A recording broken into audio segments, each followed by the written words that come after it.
Olá, gente, boa noite. Estamos cá aqui, Denise e eu, nessa noite, parabenizando vocês e a gente, a toda a comunidade, por estarmos aqui juntos, né? Nesse terceiro dia da nossa 10ª semana. Mereci uma festa, né, Denise? 10 semanas acadêmicas, gente, é coisa pra caramba, né? Uou! Então, antes de eu começar a fazer minha apresentação, deixa eu fazer a minha audiodescrição.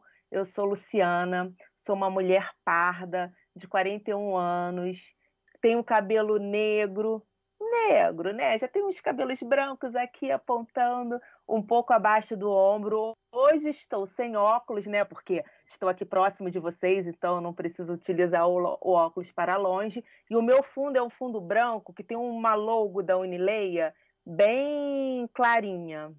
E com fone, claro, branco, né? Para a gente poder se comunicar melhor. E aí, antes da Denise se apresentar, deixa eu só fazer umas observações gerais que são importantes, né? Para vocês. Então, a gente está hoje no nosso terceiro dia da semana acadêmica.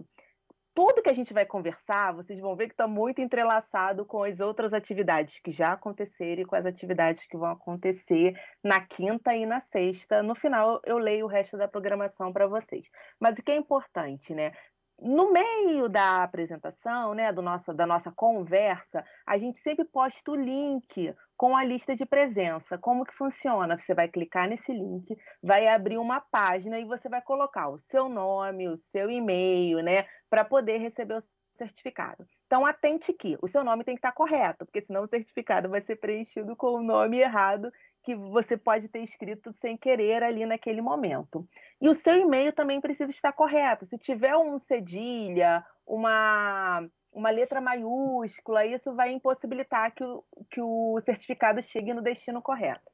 Certificado não chegou, você faz o seguinte: você aproveita e dá uma olhada na caixa de spam. Até o dia 10 de julho, nós vamos reenviar esses arquivos. Então, até o dia 10, você dá uma segurada. Se seu certificado não chegou no seu e-mail, aguarda até o dia 10. Após o dia 10, se o documento não realmente tiver chegado na sua caixa de e-mail, você vai lá no nosso portal do aluno, no serviço de atenção, abre uma ocorrência que pode deixar que a gente vai entregar esse certificado para você sem problema algum. Então, agora não se preocupe com o certificado, né? Se preocupe realmente com o envolvimento com a nossa atividade. A gente trouxe algumas atividades e a gente precisa de vocês para que esse evento dê certo. Então, Dê, é com você.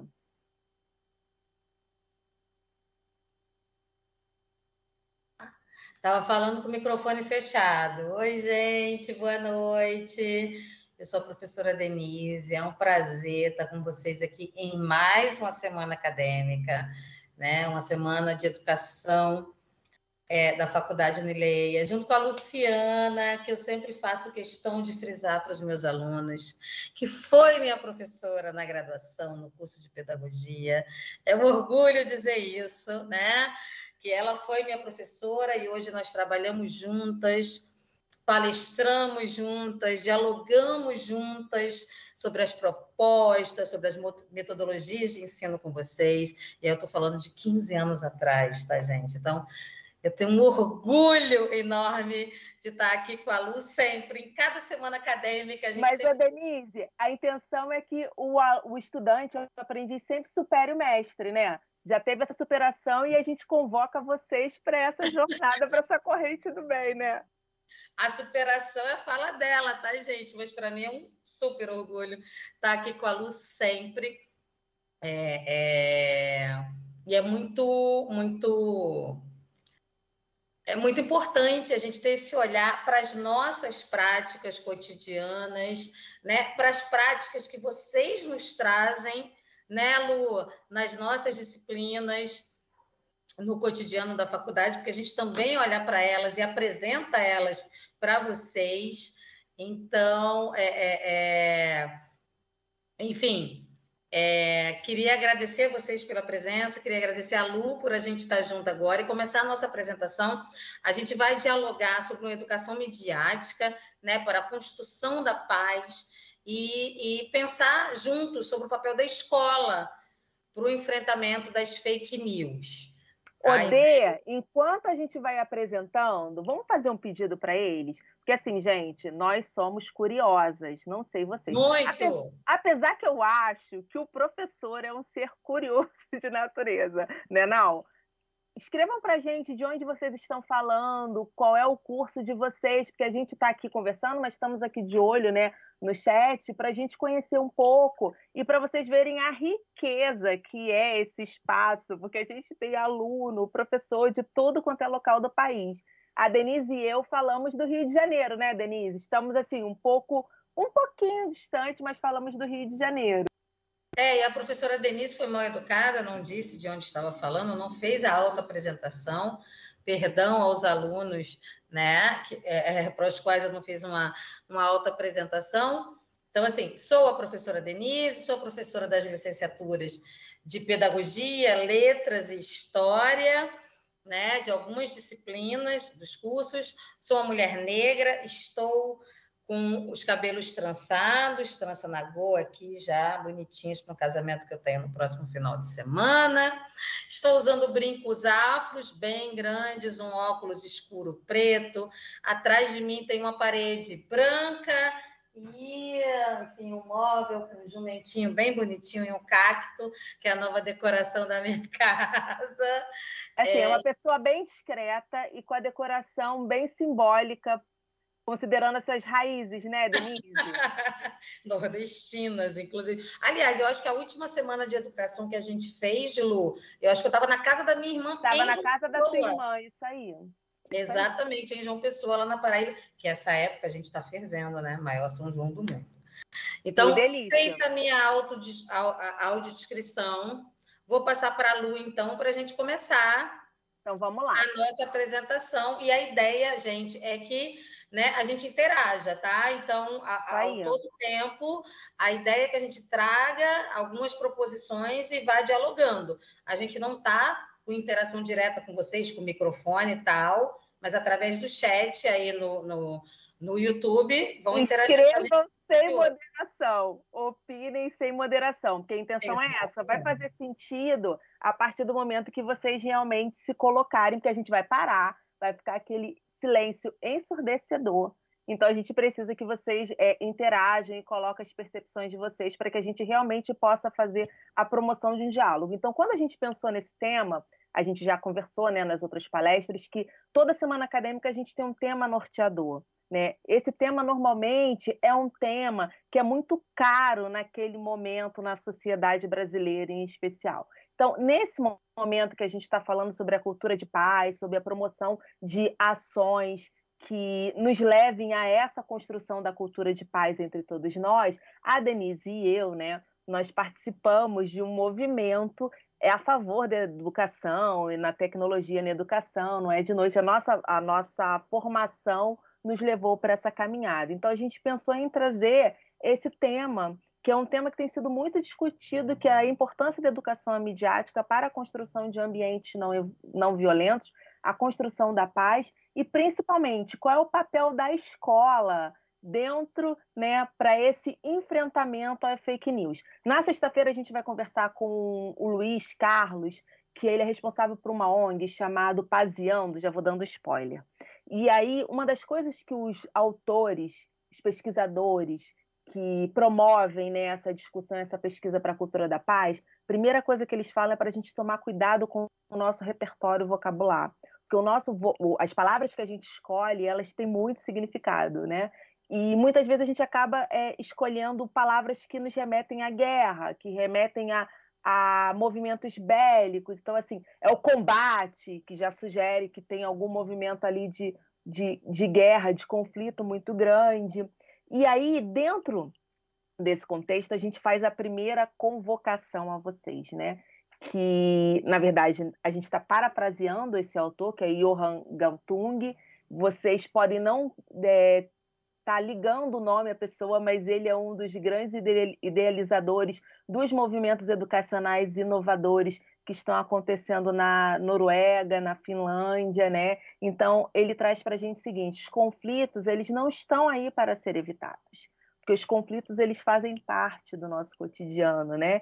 E muitas vezes eles são uma mola propulsora para o nosso desenvolvimento. mas eles precisam serem administrados. E a forma como a gente administra é que vai promover a paz ou vai promover a violência. Então, o convite da nossa conversa hoje é essa, que a paz é a condição para transformar os conflitos de modo criativo e não violento. E que esse contexto seja uma forma construtiva, afetuosa, acolhedora, para que a gente possa abordar determinados conflitos. Então, para a gente pensar em qual conflito que é esse, o que a gente pensou? Bem, vamos trazer o recorte do nosso país, né? O que está acontecendo no nosso país ultimamente, principalmente no contexto da escola. E aí? Trouxemos alguns recortes, vocês podem lembrar de outros e pode colocar aqui para gente. Então, trouxemos algumas reportagens. Você quer ler, Dê? Vamos lá, gente. Então, algumas reportagens, né, que contextualizam o que a gente está querendo dialogar com vocês, né? Alunos têm crise de ansiedade em escola referência de ensino médio no Recife, né? Então, em nota, o SAMU informou que 16 profissionais em 6 ambulâncias e 2 motocicletas foram mobilizados para o atendimento. Brasil tem histórico de alto índice de violência escolar. Vejam dados sobre agressão contra professores. Agressões e bullying por meio digital são mais comuns entre alunos e escolas particulares. Mostra estudo. IBGE, 1 em cada 10 estudantes já foi ofendido nas redes sociais.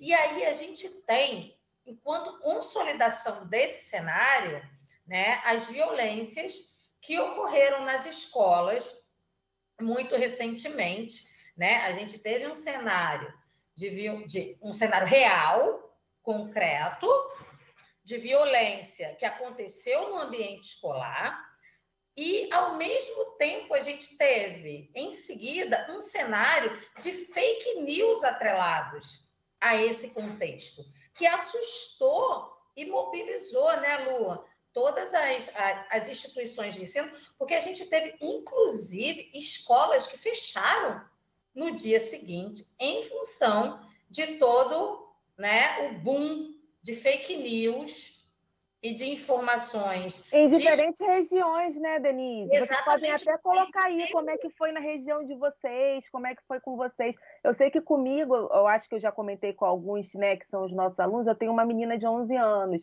moro aqui no Rio de Janeiro, no centro. As escolas aqui da região estavam recebendo os mesmos áudios, né? Os áudios, muitas vezes, modificados via WhatsApp, né? Assim... Vamos atirar na escola, vai acontecer não sei o que lá dentro do contexto escolar. E isso foi mobilizando a sociedade como um todo. Como é que foi aí com vocês? Depois vocês contem um pouco, vão relatando aqui pra gente, né? Ó, o José já falou, aqui suspendeu a aula. Escolas suspenderam aulas, porque, gente, pensem bem, né? A gente teve um contexto, foi um contexto real, né? Poderia, né? O André Lemos, ele traz esse poder de disseminação, né?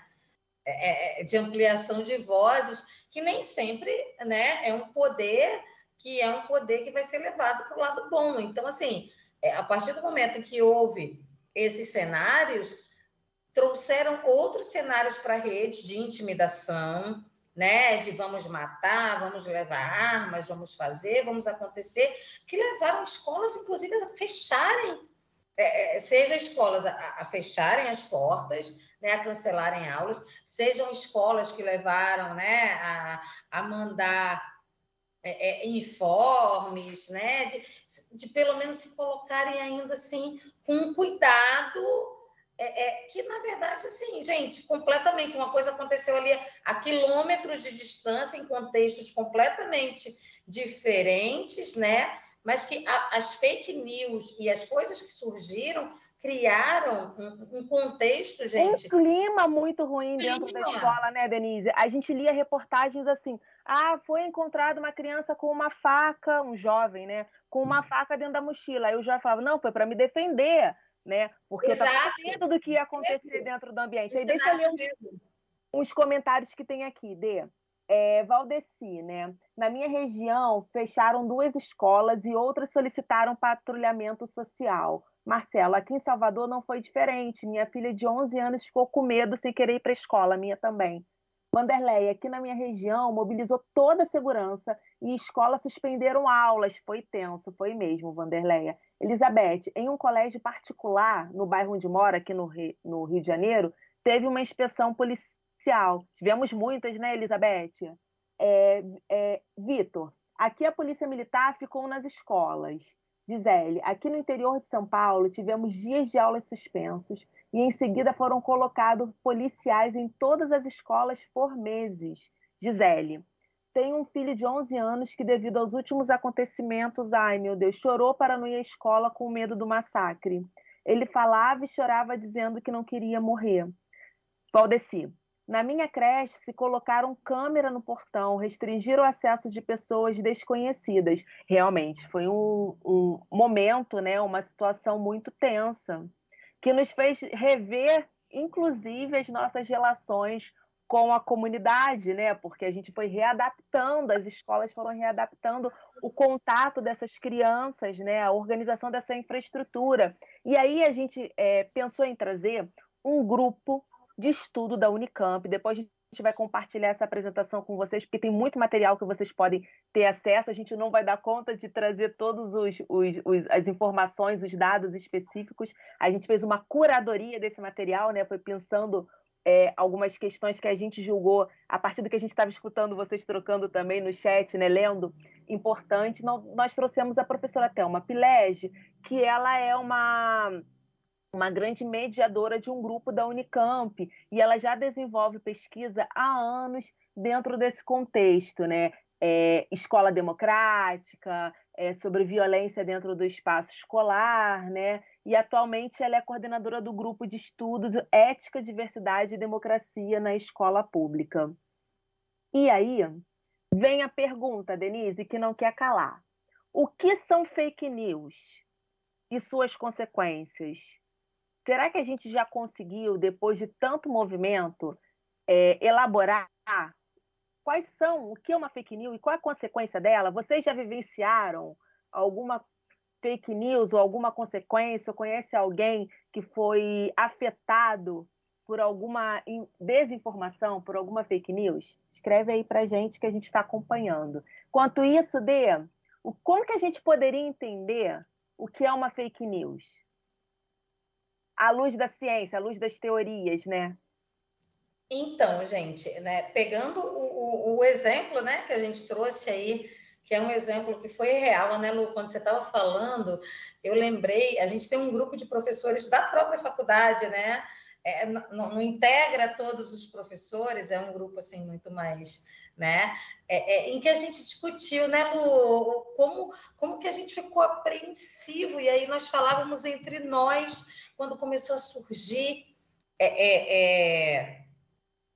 como começou a crescer, né, a dimensão disso que aconteceu, né, das crianças irem com facas para a escola, pensando em se defender porque tinham ouvido que poderia acontecer. Gente, então fake news é isso, né? É quando uma inverdade ou uma mentira ela toma uma dimensão e ela é disseminada como uma verdade real e ela é incorporada por um determinado segmento, né? E ela é disseminada.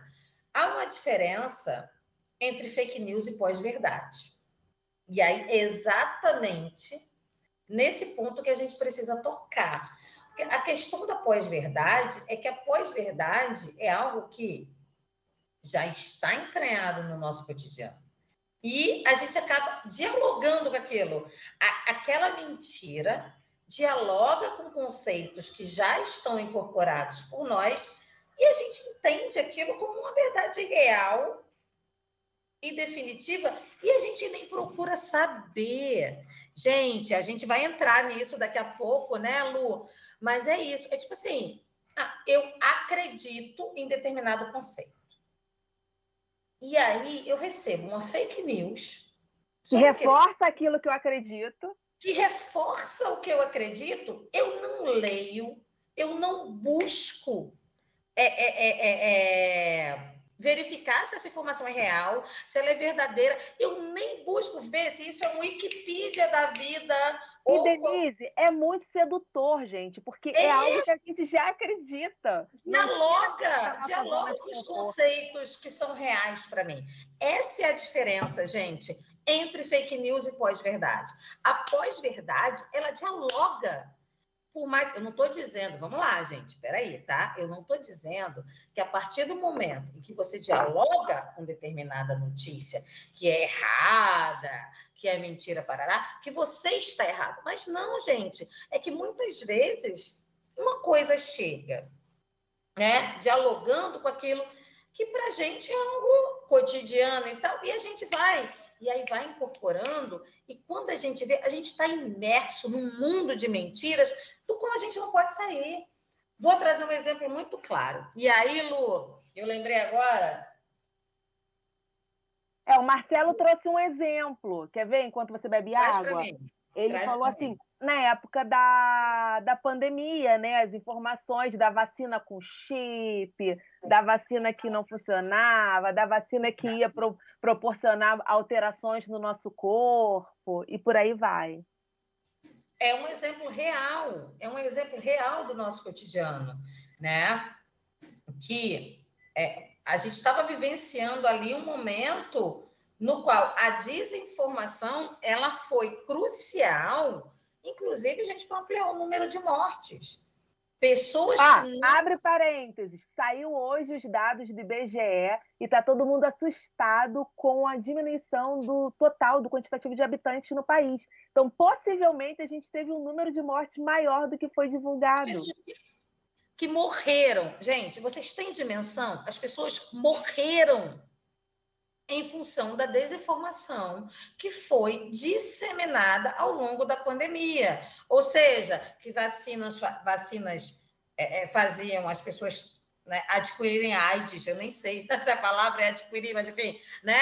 AIDS, relacionar a vacina AIDS a virar jacaré, sabe? Assim, o retorno de doenças que já estavam extintas, né? Como a poliomielite, sarampo, catapora, entre outras. Estão diretamente relacionadas ao movimento anti-vacina relacionados à Covid, mas que também, né, ampliaram as pessoas a deixarem de tomar outras vacinas que são primordiais para o cotidiano. Então, assim, né, quando a gente fala assim, poliomielite retomando, gente, isso é surreal. É um movimento surreal. O Brasil é referência em vacinação no mundo. É surreal que no momento que nós estivemos vivenciando uma pandemia, o movimento anti-vacina tenha sido tão grande. Isso é consequência de quê? Olha, o Marcelo trouxe um exemplo muito bom, né? Até a temperatura com pistola na testa, a população achou que iria ficar doente. E aí, olha só, quando a gente fala que é surreal, gente, a gente não quer, de forma alguma, né? Fazer menosprezar, menosprezar a pessoa, não é isso. É porque a gente pode participar desse movimento também, a gente se encontra dentro desse processo, porque nós somos agentes sociais, a gente também, com certeza, já caiu numa dessa perspectiva, mas é para a gente perceber o quão isso é sedutor.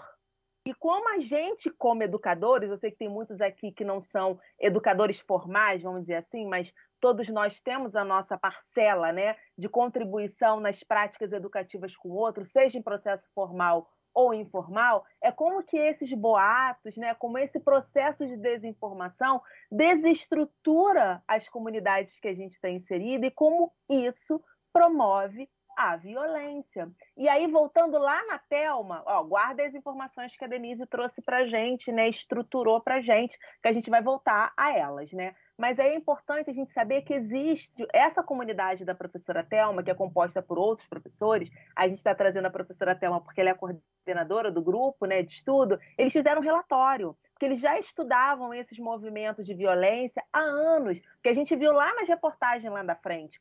A violência, gente, não é somente esse conflito, existem outras formas de violências presentes dentro da escola. Hoje mesmo, na palestra da Neilza, teve uma aluna, que agora eu não vou me recordar o nome, perdoa, se ela estiver aqui, escreve o nome, falou assim, poxa, eu estou assistindo esse evento e está tendo um confronto aqui no colégio que eu tô. Olha isso. Então, assim, esse relatório da professora, ele aponta que esses boatos foram determinantes para incentivar o ataque às escolas. Tivemos outras características?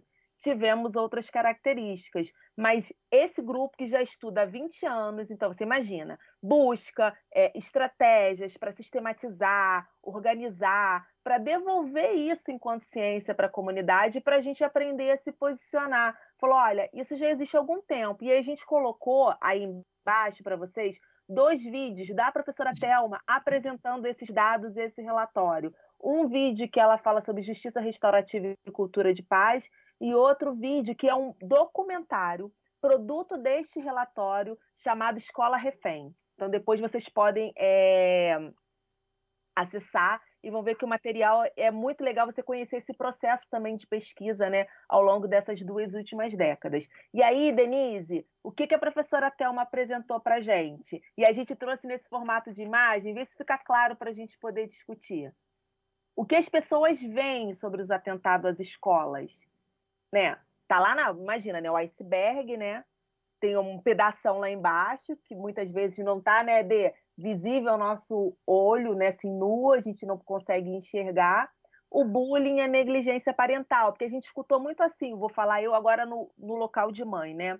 Escutava-se muito assim nos grupos. Ah, mas você não olha a mochila do seu filho. Ah, você não olha o telefone do seu filho. Você não acompanha o seu filho, né? Então, essa negligência parental foi um tema que foi muito debatido, né? Como se essas práticas cotidianas já não devessem compor o nosso cotidiano. Mas aí falando tem outras coisas que integram, né, Lu, todo esse sistema, né? E aí é onde a escola entra.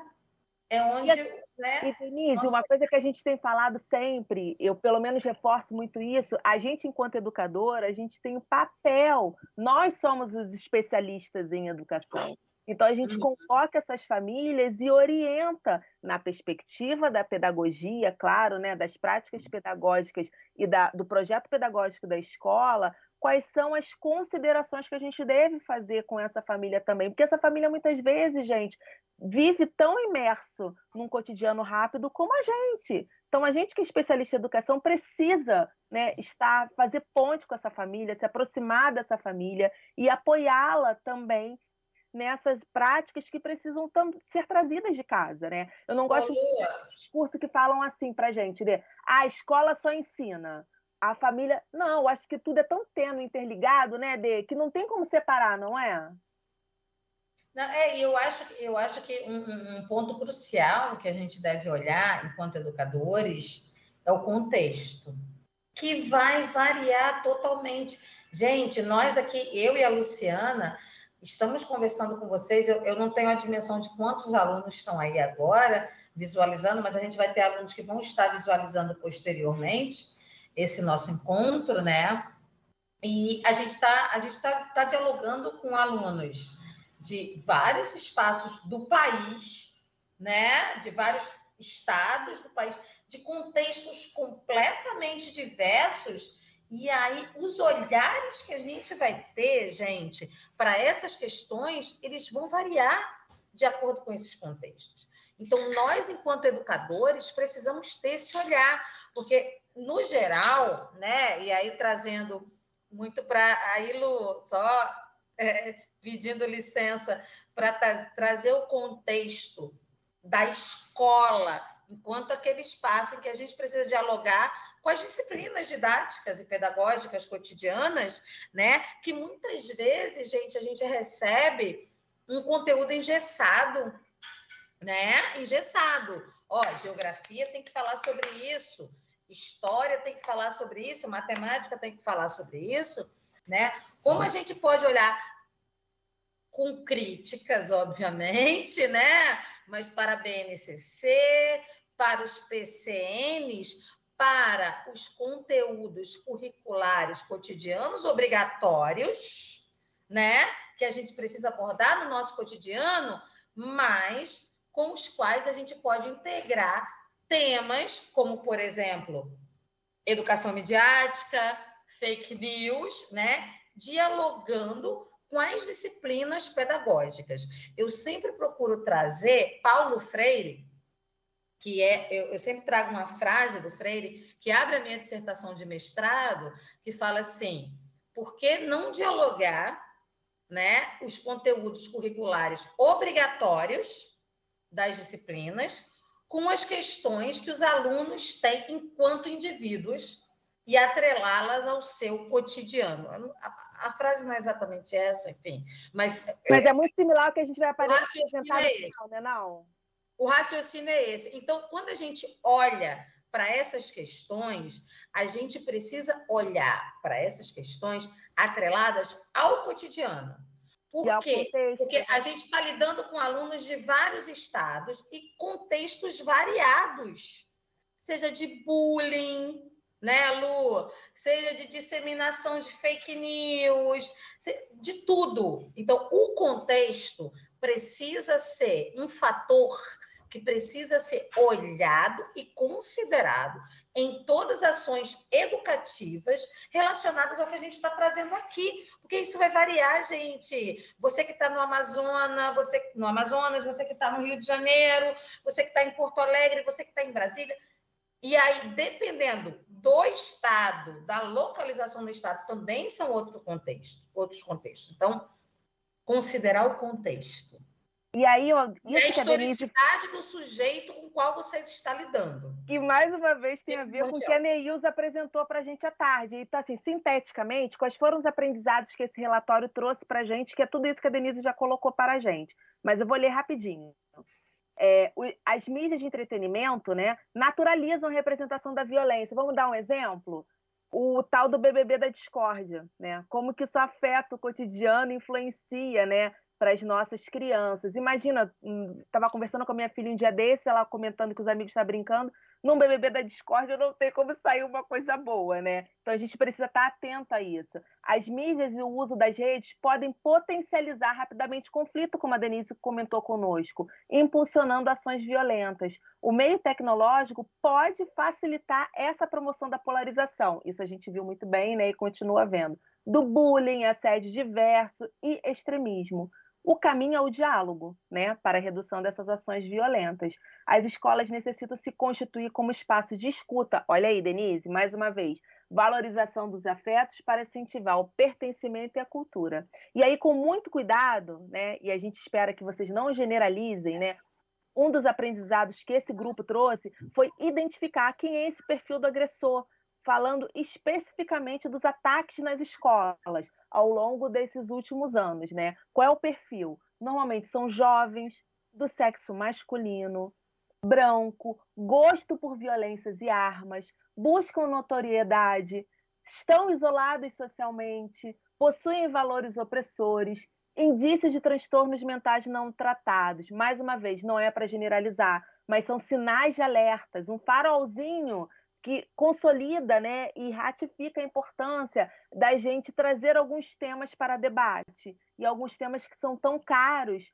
para a gente seguir continuando refletindo, não só na formação de professores, mas como na nossa formação cidadã. E aí, pensando nisso, a gente agora queria fazer uma brincadeira com vocês, né? Esse é um dado atual de uma pesquisa de domicílio chamada TIC 2022 sobre tecnologias da informação e da comunicação, que diz quase metade dos brasileiros que usam a internet não checam se informações são verdadeiras. E aí a gente queria brincar. Será que você, eu, Denise, todos nós aqui, sabemos diferenciar um fato de uma fake news? Então, para a gente poder brincar, a gente precisa que vocês participem no chat e respondem assim, não precisa escrever, né? 1 para sim, 2 para não. Fica fácil, né? 1 e 2, né? Então vamos lá, vamos trazer a primeira notícia. Supermercados instalam centro cirúrgico para cliente poder deixar o rim. Afinal, né? Os alimentos estão caros, né? Tá difícil da gente comprar. Sim ou não, gente? É verdade? Você acha que é verdade ou mentira? Se é sim, coloca o número 1. Se é verdade 1, se é isso, melhor. 2. Verdade 1, mentira 2. Olha, a Maria Rosângela disse que sim, é verdade. É verdade que os supermercados instalaram? Você vai deixar seu rim, Maria, lá? Ó, o Leandro falou que sim. Gente, eu tô quase acreditando que sim, porque realmente está caro, né? A gente que vai ao mercado, mas um supermercado ia instalar um centro cirúrgico e falar assim: vem cá, não Eles tem dinheiro estão para pagar sendo a conta? irônicos, Lu. Eles estão sendo irônicos. Não, agora veio dois. Agora, mas viu quando a gente lê, né, interpreta um texto muito envolvido com as nossas crenças, com o nosso No cotidiano? contexto, né, a gente deixa um rim lá e leva 1 quilo de picanha. É isso, leva o pacote de biscoito. Então, uma dessas características da desinformação é a sátira e o humor, de algo que realmente é presente. Por isso que muitos chamam de desinformação. Que os alimentos estão caros, a gente sabe, né? Que muitas vezes as pessoas estavam, pelo menos era o que a gente via, né, ao nosso redor, né, fazendo fila para comprar osso, né? Aquela coisa meio absurda. Não mais. Não mais. Mas, né, essa esse dado da realidade desconectado, como a Denise falou, fora do contexto, né, de forma humorada, é que promove, né, essa desinformação ser um pouco verídica para a gente, sendo que não é. Só que não. Então vamos para a segunda. Técnica testada em ratos cura câncer, com 96% de eficiência. Cientistas descobrem dupla de substância que ativa o sistema imunológico e põe as células de defesa do corpo para combater tumores. Você acha que isso é verdade? 1. Você acha que isso é mentira? 2. 2. Vamos lá. Luiz acha. Luiz, esse 1 é para agora. Gisele disse que sim, então vamos caminhar. É mentira. É mentira. Mas é uma simplificação e desinformação. Não quer dizer que essa notícia seja completamente mentirosa. É que ela foi realizada, o contexto que ele foi realizada a pesquisa foi muito pequeno, que ainda não dá para ampliá-lo e dizer que aquilo ali tem uma possibilidade de ser verdade. É o início de uma pesquisa. Então, outra ela foi disseminada, né, Lu, sem que houvesse uma concretude. É tipo assim, vamos, vai. No achismo, gente, eu acho que. E aí, olha só, a pessoa fala do achismo e começa com eu acho. Eu acho, né? Olha só. Muito bom Viu, isso. gente? A gente cai, não adianta. O achismo, eu acho que. Não, gente, é isso, né? O achismo, quando. E aí, Lu, já vou te deixar concluir. Não, pode seguir aí, explicar. Mas a questão do achismo, ela parte muito disso, né? Eu acho que você não busca, sabe? Você não busca a fonte, você não. Eu olhei, eu vi, eu acho que é verdade. Você não busca a veracidade do fato. Uma coisa é você não buscar a veracidade do fato, incorporar aquela verdade enquanto uma verdade para você. Isso é uma questão pessoal, mas já é uma questão, né? E aí, Lu, a gente vai entrar nas competências midiáticas, que enquanto eu já estou dando spoiler lá da frente, Lu, mas é uma competência midiática que cabe à escola, né, olhar para essas questões do aluno enquanto receptor da informação. Então, quando eu uso o achismo para dizer assim, eu acho que eu recebi essa notícia, eu acho que é verdade, e ponto, né? Ainda mais a gente, quando lê bula de remédio, quando lê esses artigos, gente, vamos parar para pensar, se a gente lê artigo científico, a gente que é da área das humanas, da educação, muitas vezes a gente se perde quando vai construir um artigo, construir um TCC, você vai ler um artigo de outra área, você precisa conhecer aquele repertório vocabular. Exatamente. Senão a sua interpretação vai estar desconectada, mais uma vez, como a Denise falou, da realidade. E aí é por isso que a escola precisa ensinar, né? E a gente aprender junto também, a partir dessa promoção dessas práticas, como que essas notícias elas possuem a potência de serem construídas, que é isso que a Denise vai conversar com a gente agora.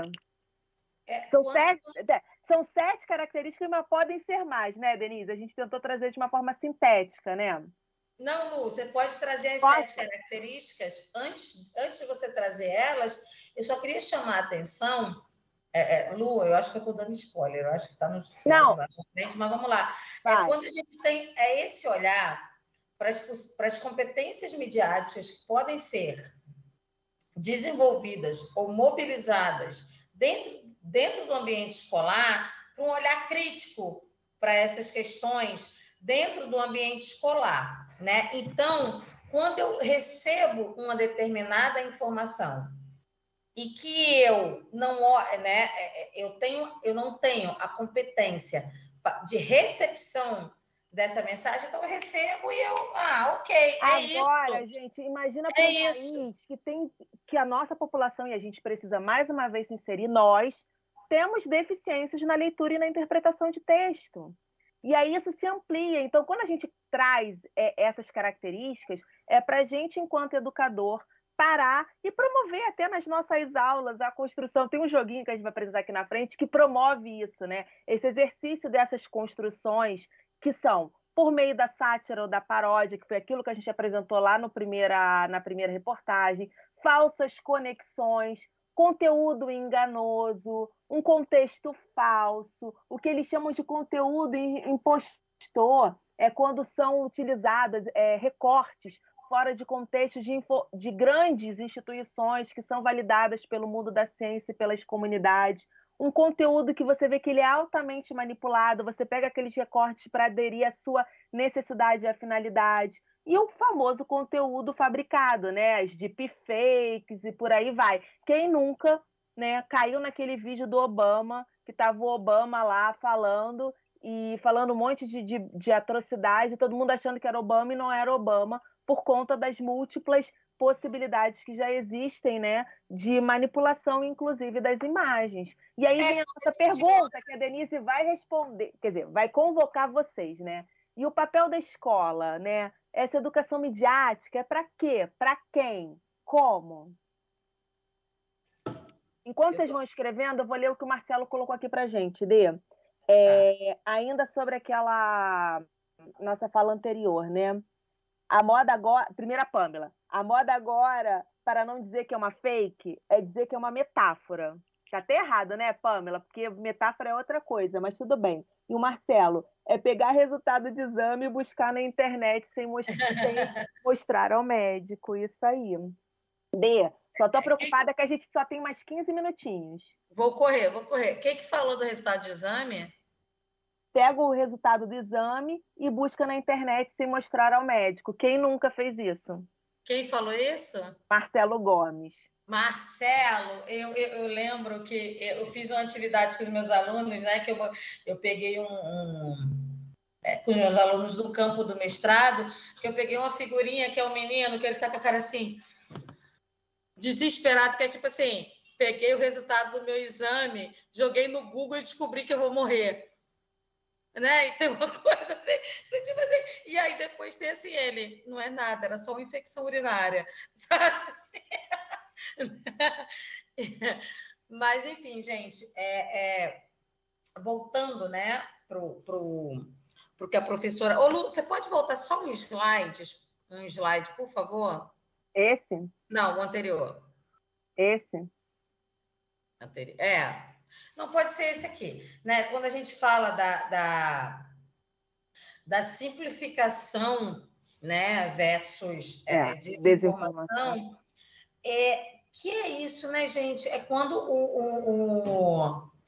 algo chega para o aluno e para a gente ter esse olhar para o papel da escola. Por que eu trouxe essa coisa do peguei um exame, joguei no Google e vou morrer? Porque é isso, né? O papel da escola, o papel principal da escola é levar esse aluno a filtrar o que é informação e o que é conhecimento. Porque informação, gente, está aí, né? Tá chegando. Desinformação, inclusive para vocês. Os conteúdos, eles estão sendo disseminados e disparados em redes, em formato de fake news, em formatos de pós-verdades, de verdades concretas, de verdades reais. Então, quando a gente traz para vocês o papel da escola para dialogar sobre isso, exatamente a gente olhar para a escola enquanto um espaço de formação para a cidadania que vai levar esse aluno a pensar criticamente sobre a informação que ele recebe em rede. E aí é que eu trago as competências midiáticas, e quando a Luciana traz aí, né? Educação midiática para quê?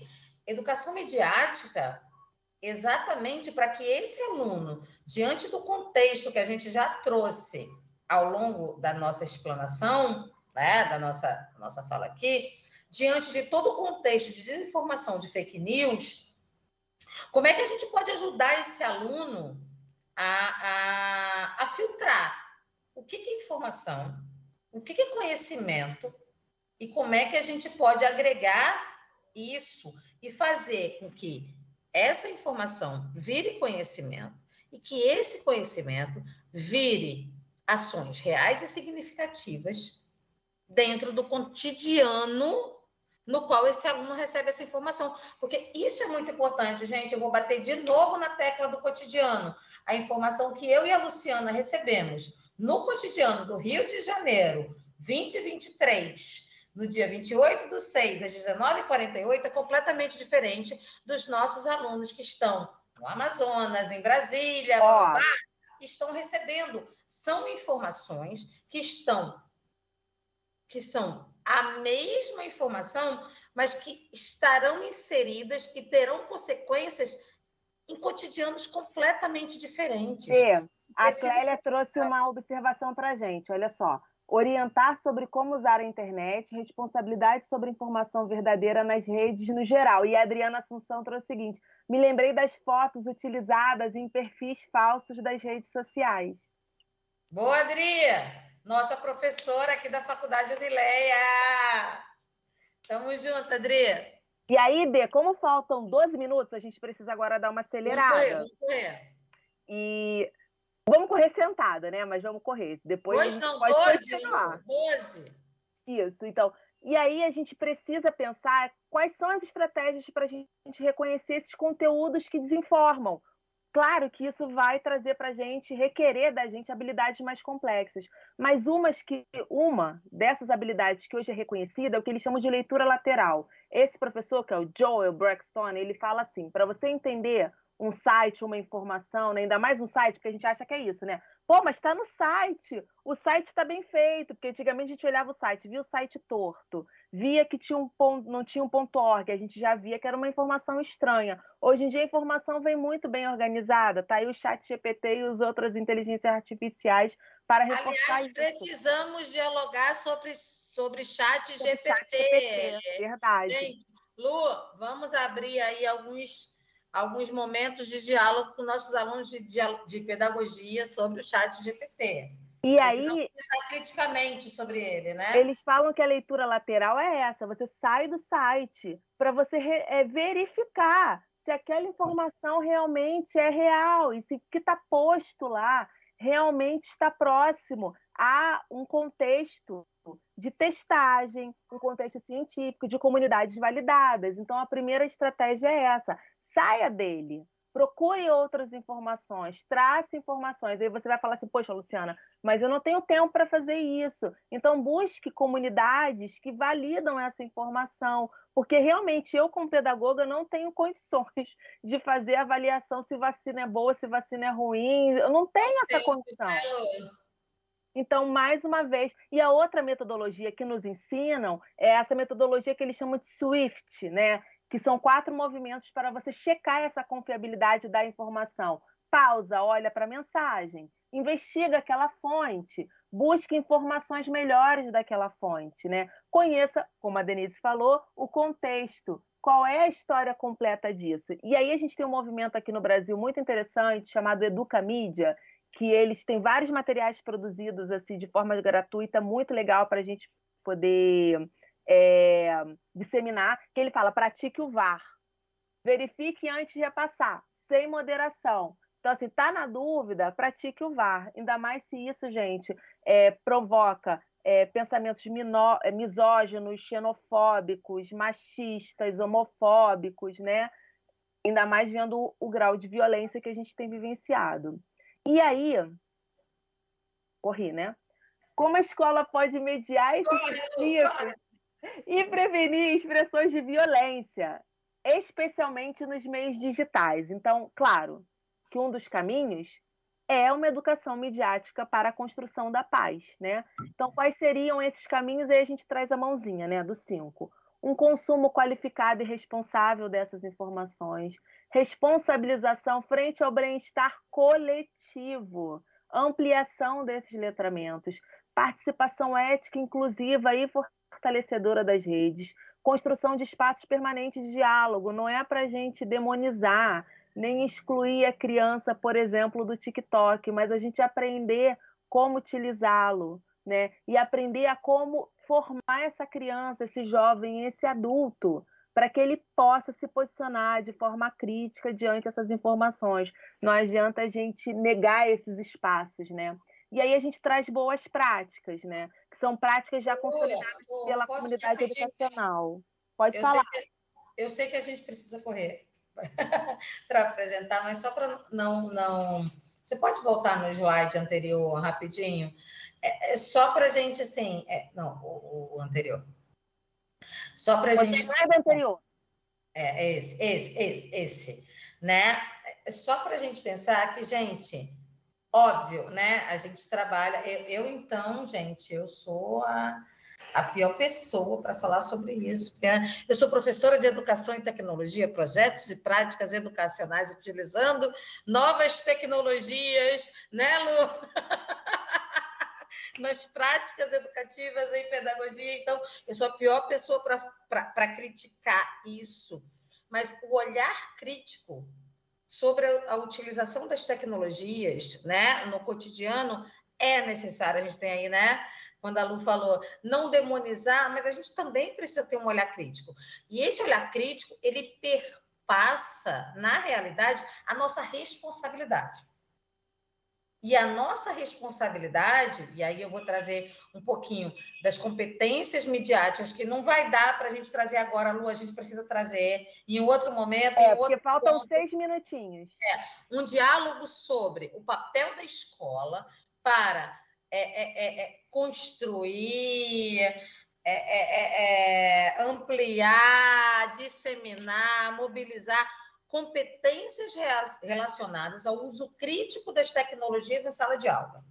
Isso é primordial, tá? Então, quando a gente fala de desinformação, a gente está falando sobre o uso crítico das tecnologias enquanto receptores, enquanto disseminadores de conteúdos em rede. Então, o conteúdo, a minha análise crítica, enquanto conteúdo que eu recebo em rede, e a minha análise crítica, enquanto o conteúdo que eu dissemino em rede, é parte da minha formação enquanto educador. Então, vocês, enquanto educadores em formação, precisam ter um olhar sobre as competências midiáticas que serão desenvolvidas na formação de vocês. Se vocês não mobilizarem competências de recepção de conteúdo, ou seja, o que eu recebo e o que eu analiso criticamente do que eu recebo, enquanto eu dissemino, vocês não serão educadores críticos. Vocês estarão disseminando. E amplia, não é só para o conteúdo digital, não, gente. É para o conteúdo do livro didático, né? Não, eu trago digital porque a gente está falando, né, de educação midiática. Então, a educação midiática, ela parte da construção, desenvolvimento e mobilização de competências realizadas, de competências que estão diretamente relacionadas a como eu recebo e como eu dissemino informações em rede. Tenham esse olhar crítico.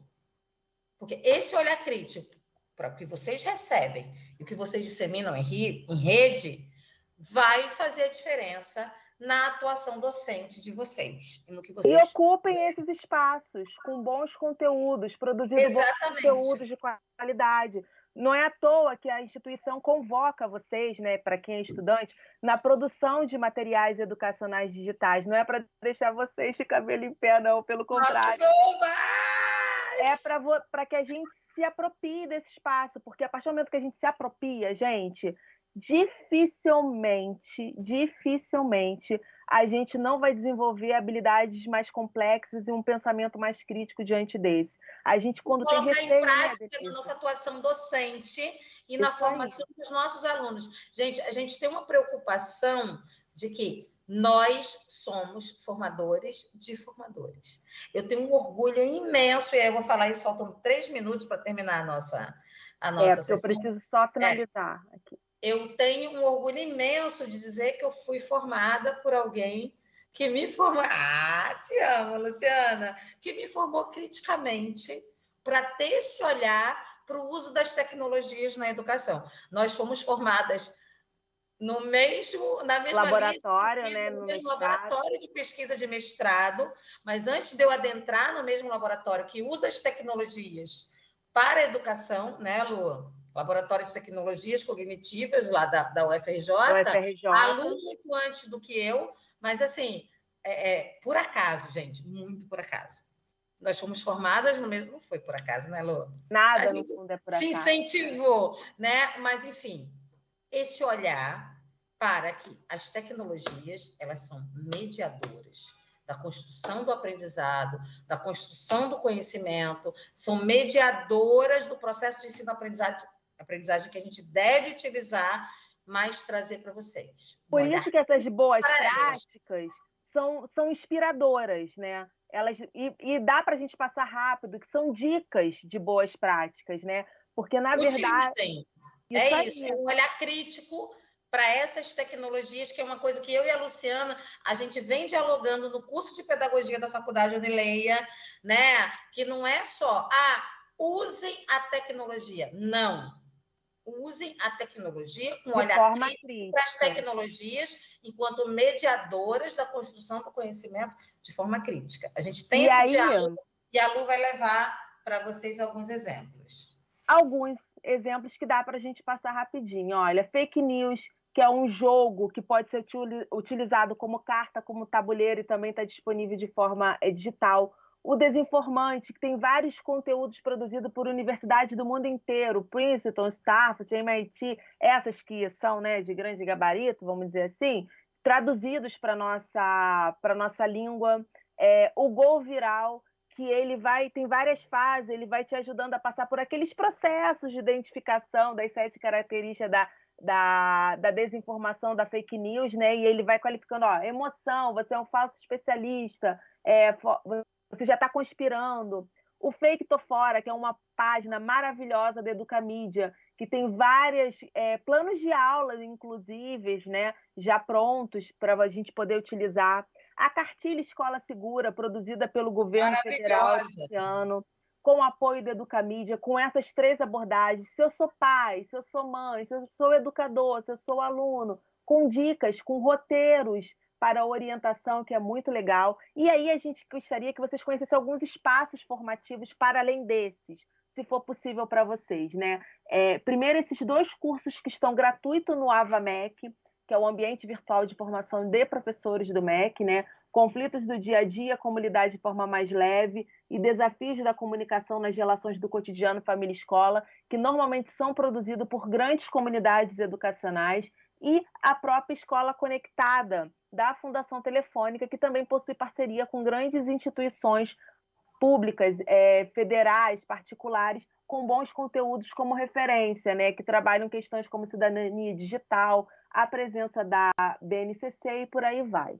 E aí, gente, uma última dica, que a gente não vai conseguir conversar agora, mas a gente precisa que vocês fiquem de olho como a gente, né? Então, não é tô de olho, né, Denise? Estamos de olho. Primeiro, na tramitação da Política Nacional de Educação Digital, a gente permaneçam de olho.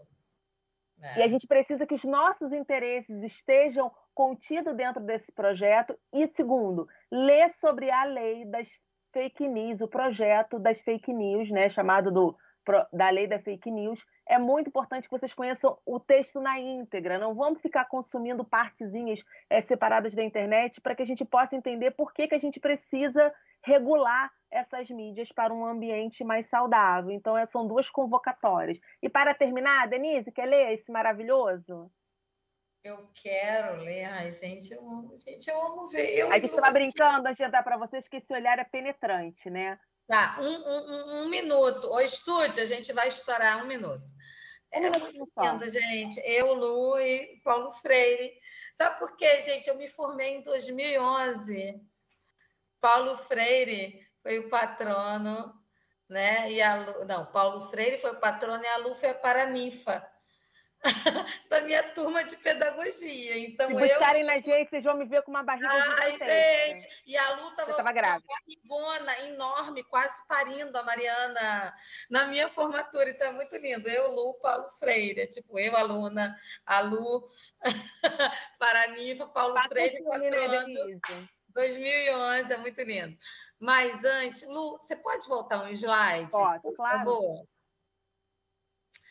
Então, gente, só queria chamar vocês para a luta. Eu acho que a gente pode olhar para esse último slide tendo um olhar para o papel de vocês enquanto educadores. Né? Não é o papel da escola só. Né? O papel da escola ele está muito delimitado, organizado, e eu acho que existem algumas questões que são também subjetivas. Né? Também parte do nosso papel enquanto educadores, dos nossos olhares, por mais que nós tenhamos uma formação específica, parará, muitas coisas relacionadas à nossa lida diária, cotidiana, parte da nossa subjetividade enquanto educadores e do contexto no qual as nossas práticas estão inseridas. Então, eu só queria pedir licença, Lu, para chamar vocês para o olhar de vocês para o contexto de inserção de suas práticas. Não deixem nunca de ter esse olhar, porque a gente tem uma lei, a gente tem variadas questões que a gente olha que é num contexto muito geral, muito amplo, muito nacional, muito E estamos internacional. tendo oportunidade de participar da construção desses novos momentos, né? Exatamente. A gente tem, mas a gente não pode deixar, tá? A gente precisa olhar para esse contexto geral. A gente tem que, porque é esse contexto geral que vai disseminar as nossas práticas cotidianas. Mas a gente não pode, no dia a dia, esquecer de ter um olhar para tudo que está ali, ok, mas e aqui? Como é que isso se insere? Como é que eu trago isso para a minha prática cotidiana? Não deixem de ter esse olhar, né? E é isso. Um outro olhar para as fake news, eles partem, pode voltar, Lu, para o nosso final aqui, né? A gente vai sempre trazer Paulo Freire, né? Para esse olhar, para essa escola que marcha, né? Para essa escola que mobiliza, sabe? Para essa escola que se recusa a parar, a estacionar, né? A gente precisa pensar, a gente precisa atuar a partir do que nos é dado, tá? E é isso. A luta educacional é constante. E quando eu falo de luta, eu estou falando de Paulo Freire, né? A Lu botou um Paulo Freire aqui. Aí, gente, ó. E é Baixou. isso, gente. É assim, a escola tem que encantar. Nós temos que ser encantadores, né? A gente tem que ser apaixonado pela vida, pelo que está ao nosso redor. Claro, reconhecendo os nossos desafios, as nossas dificuldades, que são muitos, mas a gente precisa ter esse brilho nos olhos, né? E promover isso também dentro dessas crianças, né? Na medida do possível, na medida dos recursos que estão à nossa disposição, a esses jovens, a esses adultos que passam por nós, porque cada sujeito é único. E a gente precisa resgatar a importância do olhar do outro, do afeto, para a construção de um ambiente respeitoso e que promova a paz, né? Não só agora, nesse momento que a gente está vivenciando, mas para a continuidade das nossas gerações que estão por vir. E nós temos um compromisso muito grande, né? Uma responsabilidade muito grande diante disso, e é essa convocatória que o Paulo Freire faz a gente, ó, a escola em que se pensa, a escola em que se atua, a escola que a gente cria, que fala, que ama, se adivinha, a escola que apaixonadamente diz sim à vida, né? E dizer sim à vida, Lu, é dizer sim aos todos os desafios e todas as especificidades das variadas vidas com as quais a gente vai se deparar na nossa lida diária enquanto educadores, né? Porque a gente está falando aí com alunos do Brasil inteiro. Então, assim, gente, de novo, né? Olhem para os seus contextos. Nós temos, sim, realidades, né? Que são gerais, mas nós temos especificidades de lida. Não deixem de olhar para isso, porque assim é a partir daí que esse olhar para a escola, enquanto olhar de paz, enquanto olhar, né, de um lugar em que se dissemina o melhor viver, né? Ela vai partir de um olhar para esse contexto. Então, não ignorem esse contexto. E aí, gente, para a gente finalizar, que a gente já estourou 7 minutinhos, né? Agradecer primeiro ao nosso estúdio. Eu não sei se vocês sabem, mas a Denise e eu estamos no Rio, como nós falamos inicialmente, mas nós temos um estúdio alocado em Brasília, com esses profissionais que se organizam, têm outras atividades. Então, quando a gente fala sobre a importância do respeito do horário, é em respeito a esses profissionais que são nossos pares, que estão do outro lado. Ana, obrigada, desculpa aí. Obrigada, Ana! Gratidão, desculpa aí pela, pela nossa. Por a gente ter extrapolado um pouquinho. E aí, seguindo, gente, com um convite a vocês, amanhã a gente tem mais evento, sexta-feira nós temos mais evento. Caso tenha alguma dúvida na programação, está disponível no portal, então estão disponíveis nos grupos que vocês fazem parte, né, nas nossas comunidades, e contamos com vocês na continuidade do nosso evento. E caso, claro, né, vocês tenham alguma dúvida ou queiram continuar com algum desses debates, escreva para a gente, que a gente vai, pensa, organiza e coloca, né, para esse grande movimento e diálogo entre todos nós. Obrigada, Dê. Obrigada a vocês. Boa noite, gente. Até amanhã. Boa noite, gente. Só lembrando, não deixem de participar das próximas atividades, que inclusive valem horas complementares nas atividades que vocês precisam enviar aí ao longo do curso de vocês. Prazer estar com vocês. Lu, é sempre maravilhoso estar contigo. Sinta um abraço daí. Gente, tamo junto. Tchau, tchau.